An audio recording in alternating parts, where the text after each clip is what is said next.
আবেগ উড়ে গেলে ভালোবাসাও হাওয়া, ঠিক আছে? সো আবেগ যদি মানুষের থেকে উড়ে যায় কিংবা উবে যায়, আগ্রহ যদি কমে যায়, অডিয়েন্স যদি কমে, টিআরপি যদি কমে, স্টেডিয়াম যদি এভাবে আরও ফাঁকা হতে থাকে, তখন কিন্তু এই বড় বড় কথাগুলো বলা সম্ভব হবে না যে আমরা দেশের জন্য খেলি। ভাই, আপনি যাই করেন, আপনিও দেশের জন্য করেন।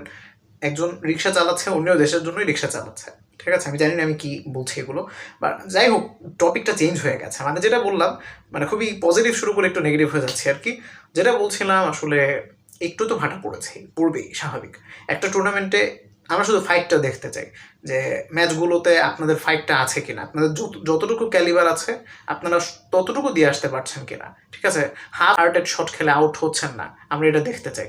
আমরা দেখতে চাই যে 50 করার পরেই একটা মানে দায়িত্ব জ্ঞানহীন শট খেলে আউট হয়ে যাচ্ছেন না, যে আমার তো 50 হয়ে গেছে, আমি তো শিওর পরের কয়েক ম্যাচ।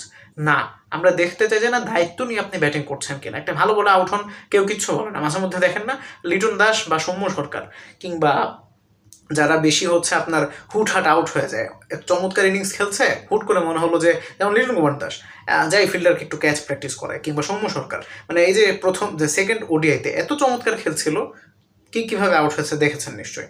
সো ওইটা আমরা দেখতে চাই না, আমরা দেখতে চাই যে একটা ভালো বলে আপনি আউট হয়েছেন, মানে আপনার দায়িত্ব জ্ঞানহীন হীনতার পরিচয় আপনি দেননি। সো আমাদের দেশের মানুষ এটাই দেখতে চায়। এটা দেখতে পারলে যদি আপনারা মানে ফাইটটা করে আসতে পারেন, আমরা এটাতেই হ্যাপি। তাহলে দেখবেন যে আবার ক্রেজটা চলে আসবে। এনিওয়েজ, একটা টুর্নামেন্টে ভালো করলে, বড় দল ধরেন ইন্ডিয়ার সাথে একটা সিরিজ হলে সব ঠিক হয়ে যাবে, ঠিক আছে? Thanks for watching. আসসালামু আলাইকুম।